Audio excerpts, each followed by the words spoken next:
We welcome everyone to today's hearing on the First Amendment protections on public college and university campuses. And I now recognize myself for my opening statement. Fears of government overreach in our nation's founding era necessitated the inclusion of explicit protections of liberty in the United States Constitution. Among them includes provisions to protect speech. Indeed, the First Amendment states that Congress shall make no law abridging the freedom of speech or of the press or of the right of the people to peaceably to assemble.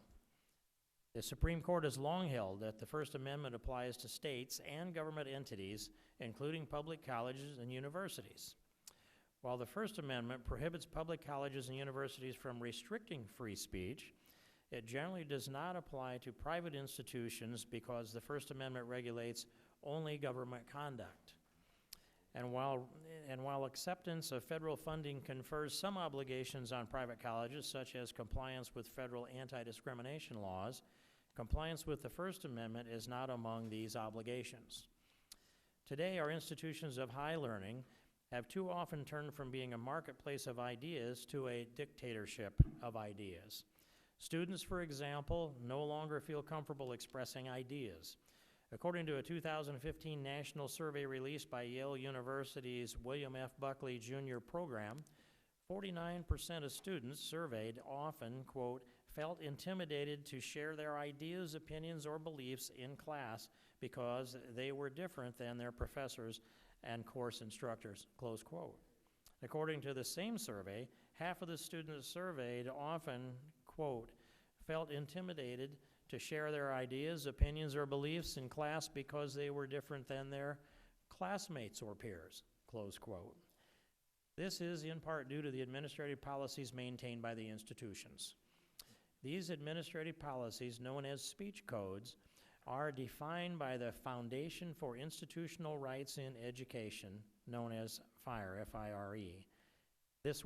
Defined this way, quote, any campus regulation that punishes, forbids, heavily regulates, or restricts a substantial amount of protected speech, close quote.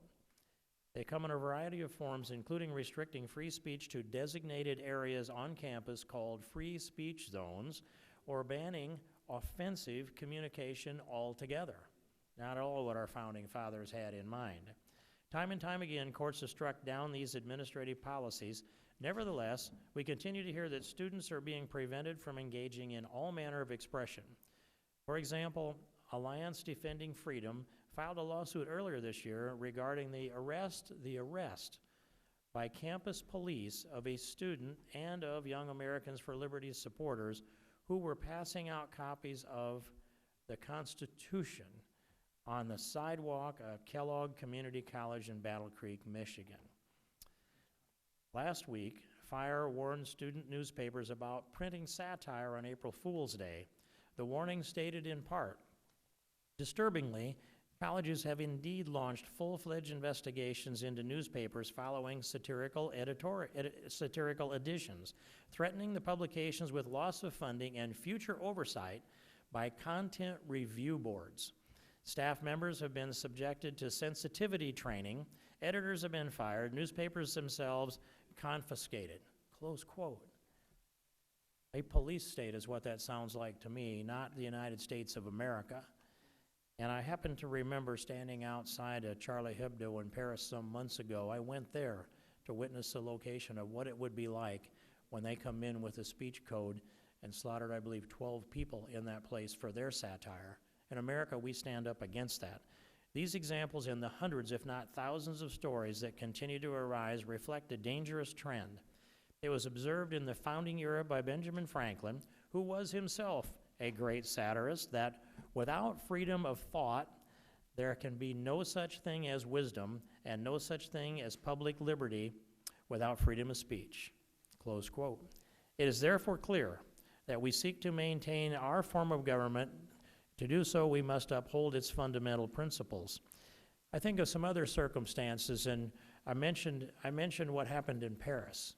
But I'm also thinking of sitting down with a young lady named Elizabeth Wolf in Vienna some couple of years ago, who was on her last appeal and on her way to the European court because she had been convicted of hate speech through the Austrian legal system and all the way up appealed to the European court for asking the rhetorical question, if you have sexual relations with a 9-year-old, does that make you a pedophile?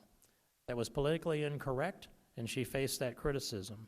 I think very recently of the second most popular politician in the Netherlands, Mr. Geert Wilders, who was convicted of hate speech by the courts in his own country that he nearly became the prime minister of. We don't want to see that in this country, but what the motive is, I think, is captured here. First, I would point out Charles Murray has been booed and hissed and some violence on campus and driven off campus because they didn't like the ideas that they thought he might speak to, or they didn't like what he had written 20-some years ago. But I think it was captured to a degree by George Orwell in his book 1984. He wrote, "We're not interested in the overt act. It is the thought that we care about, and the thought of that is, if you can control the words, you can control the thoughts. If you can control the thoughts, you can control the action."